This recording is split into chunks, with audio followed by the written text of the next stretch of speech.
माननीय काशीराम साहब के नाम से बने जिले का नाम भी इन्हीं बहरूपियों ने बदलने का काम किया था। और तो और माननीय काशीराम साहब के नाम से सहारनपुर में बने मेडिकल कॉलेज का नाम भी इन्हीं बहरूपियों ने बदलने का काम किया था। और उससे भी तकलीफ ने प्रमोशन में रिजर्वेशन का बिल भी इन्हीं बहरूपियों के नेता ने पार्लियामेंट में फाड़ने का काम किया था, जिसकी वजह से हमारे एससी के कर्मचारी अधिकारियों को खून के आंसू रोने पड़े और डिमोशन हमारे लोगों का हुआ। अगर इनकी नजर में होता तो माननीय काशीराम साहब का नाम बदलने की बजाय एक और मेडिकल कॉलेज दूसरे महापुरुष के नाम पर बना। इनकी जगह में होता तो प्रमोशन में रिजर्वेशन कैंसिल करता, बिल फाड़ने के बजाय एससी के साथ ओबीसी के भाइयों को भी प्रमोशन में रिजर्वेशन का लाभ दिलाने का काम करता।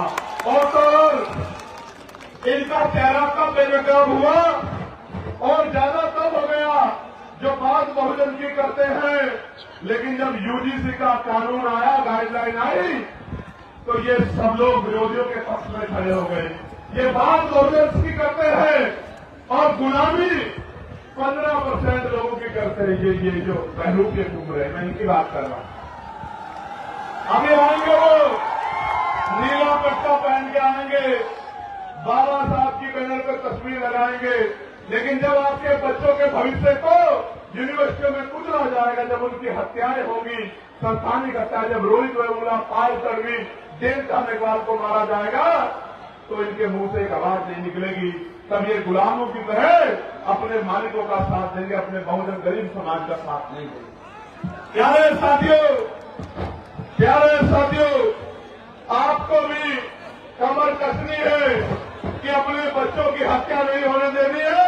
और मैं आज इस मंच से कहना चाहता हूं कि यूजीसी की गाइडलाइन तो लागू होकर रहेगी, उनको कोई रोक नहीं सकता है। मेरी बात कर रहा है, क्योंकि मैं कल ये भारतीय जनता पार्टी के पूर्व नहीं वर्तमान सांसद को सुन रहा था और बहुत सही बात कर रहे थे।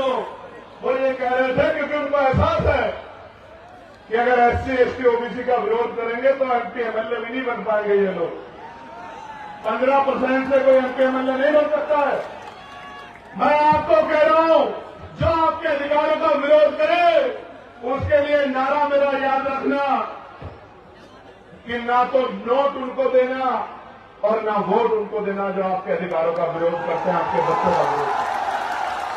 अपना नोट भी उसको देना और अपना वोट भी उसको देना जो आपके लिए सीना तान के खड़ा है, गोली की परवाह नहीं करता, जेल की परवाह नहीं करता, मुकदमे की परवाह नहीं करता, जो आपके आंसुओं पे अपना खून बहाने को तैयार है। आपको भी तैयार होना पड़ेगा उसको शक्ति देने के लिए, वरना फिर बहुत बड़ा नुकसान हो जाएगा। मेरी बात को आप याद रखना। प्यारे साथियों, हमने तय किया है कि हम सबसे बड़ा बदलाव ये करेंगे, जब हम पे अवसर बनेंगे आजाद समाज पार्टी के लोगों पे, तो हम सबसे बड़ा बदलाव ये करेंगे कि हम नई शिक्षा नीति लागू करेंगे। अब वो नई शिक्षा नीति क्या होगी? वो नई शिक्षा नीति ये होगी कि चाहे चीफ सेक्रेटरी हो या मुख्यमंत्री हो, चाहे मंत्री हो या संतरी हो, चाहे सांसद हो या विधायक हो, चाहे चेयरमैन हो या जिला पंचायत का अध्यक्ष हो, गांव के सरपंच और पंचायत के मेंबर से लेके और मुख्यमंत्री तक के बच्चों को और डीजीपी चीफ सेक्रेटरी से लेके पंचायत के सेक्रेटरी के, डीएम एसएसपी के, सीओ दरोगा जी के, एडीएम एसडीएम के, कानून तहसीलदार के, सबके बच्चों को, आईजी डीआईजी कमिश्नर एडिशनल के बच्चों को सरकारी स्कूल में पढ़ाने का काम करेंगे। मेरी बात को अच्छा आप सोचोगे इससे बदलाव क्या हो जाएगा? मैं आपको बताता हूं इससे बदलाव क्या होगा। इससे बदलाव ये होगा कि जब उनके बच्चों के हितों की बात आएगी तो सरकारी स्कूल की व्यवस्था ऐसी होगी कि वहां 5 स्टार होटल भी आपको कमजोर महसूस होगा, उसके सामने खोखला साबित होगा। क्योंकि जब एक स्कूल में एक ही टेबल पे जिलाधिकारी का, एसएसपी का और किसान मजदूरों का, गरीबों का बच्चा बैठेगा तो टीचर भी टाइम पे आएगा, कमरे भी अच्छे होंगे, साफ सफाई भी होगी और पढ़ाई भी अच्छी होगी, तभी जाके गरीबों के हिस्से में जो है अच्छी जिंदगी के सपने शुरू होंगे। प्यारे साथियों, हम हेल्थ पॉलिसी में बदलाव करेंगे। हम तय करेंगे कि जितने भी लोग कानून बना रहे हैं या जो कानून को लागू करा रहे हैं, उन सबका उनके बच्चों का इलाज सरकारी अस्पताल में हो बीमार होने के बाद। जितनी होगा आप देखना, मशीनें भी अच्छी होंगी, एक्सरा भी वही होगा, सारे टेस्ट भी वही होंगे और दवाइयां भी वही मिलेंगी, बिल्डिंग भी अच्छी होगी, सुविधाएं भी होंगी। तो गरीब की जेब पर जो डाका पड़ रहा है इलाज के कारण, ये डाका नहीं पड़ेगा। मेरी बात को आप याद रखना। प्यारे साथियों, हम कानून व्यवस्था को इतना मजबूत करेंगे कि किसी की हिम्मत नहीं होगी किसी गरीब की बेटी की तरफ, उसके बेटे की तरफ, उसकी जमीन की तरफ, उसकी पत्नी बहनों की तरफ हाथ उठाने की। मेरी बात को आप याद रखना। और जो गुंडागर्दी करेगा उसको ऐसा सबक सिखाएगी पुलिस कि दोबारा पीढ़ी में भी कोई गुंडागर्दी करने वाला माफिया नहीं पैदा होगा। मेरी बात को आप याद रखना। प्यारे साथियों, ये जो केंद्र और राज्य की डबल इंजन की गुंडागर्दी की सरकार चल रही है, इस गुंडागर्दी की सरकार को सबक सिखाने का समय आ गया। मेरे भाइयों, मैं आपसे आग्रह करना चाहता हूं कि इस गुंडागर्दी का जवाब हमें वोट की ताकत से देना। अभी वीरभानपुर में क्या हुआ? वीरभानपुर में क्या हुआ? सत्ता को खुश करने के लिए पुलिस के लोगों ने मेरी मां बहनों के ऊपर लाठियां चलाने का काम किया। पूरे गांव में कितनी मारपीट की आपको पता है। मैं इनको समझाता हूं कि भाई ऐसा काम मत करो।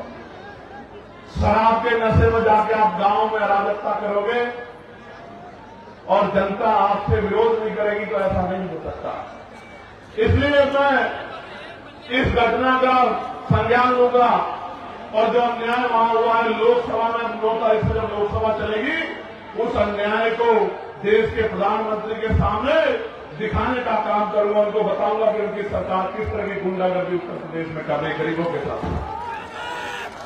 ये जो धर्म की बात करती है, महापुरुषों के सम्मान की, भारतीय जनता पार्टी की डबल इंजन की गुंडागर्दी वाली सरकार मां अहिल्याबाई होलकर का कितना अपमान किया, उनकी मूर्तियां तोड़ तोड़ के जो है वो फैला दी और जो नौजवान संघर्ष करने गया उनको लाठियों से पीट के जेल में बंद कर दिया। इतनी गुंडागर्दी कर रही है सरकार। प्यारे साथियों, काशी द्वार बनाया जा रहा है बनारस में। एयरपोर्ट के पास 16 ग्राम सभा की जमीन को बिना मुआवजे के छीनने का काम कर रहे हैं। सरकार का काम लोगों को घर देना होता है, जमीन देनी होती है, जमीन छीननी नहीं होती। लेकिन उत्तर प्रदेश की गुंडागर्दी करने वाली सरकार जबरन लोगों की जमीनें छीनने का काम कर रही है। प्रयागराज के फूलपुर के चकिनोता मुकुंदपुर गांव में जबरन जमीन अधिग्रहण की जा रही है और किसान आंदोलन कर रहा है। और किसान तो ये भी कह रहा है जान दे देंगे लेकिन जमीन नहीं देंगे। आप ये देखो किस तरह से किसानों को, मजदूरों को नोचने का काम ये सरकार कर रही है। प्यारे साथियों, फतेहपुर जिले में मनरेगा कर्मियों को 6 माह से मानदेय नहीं मिल रहा है क्योंकि नया जी राम जी कानून लाके इन्होंने 40% पहला सरकार को, राज्य सरकार को देने को कहा है और राज्य सरकार पूर्ण कर्जे में है। उत्तर प्रदेश के हर व्यक्ति पे लगभग 30-35 हजार रुपए का कर्ज है इनकी गलत नीतियों की वजह से। आज तो हालात ऐसे हैं, दुकान में